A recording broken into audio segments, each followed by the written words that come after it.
Il faut savoir une chose, c'est que lorsqu'on porte le voile, ce voile, il doit couvrir le cou, la poitrine, et il doit aussi ne pas être transparent, ou il doit aussi être conforme à ses règles et non pas être un voile qui provoque et qui attire.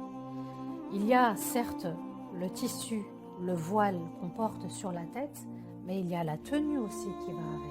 Ça n'est pas juste le tissu sur la tête, parce qu'il y a aussi,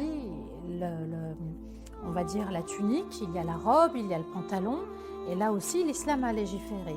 Ici, le vêtement doit être ample, il doit être large, il ne doit épouser les formes du corps, on ne doit pas voir les formes du corps. Et la deuxième règle, c'est que le vêtement ne doit pas être transparent, il doit être opaque. On ne doit pas voir le corps de la femme à travers. Alors tout ce qui est legging, tout ce qui est tunique courte, eh bien l'islam n'a pas légiféré ainsi. À nous de bien comprendre ces deux règles, de comprendre que le voile aussi, c'est couvrir la beauté de la femme et ne pas dévoiler la beauté.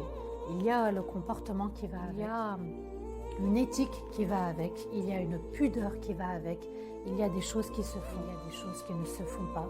Attention à l'effet de mode, attention à suivre le move, même si la plupart le portent ainsi, à nous de nous démarquer en étant sur le droit chemin et satisfaire uniquement Sa Majesté.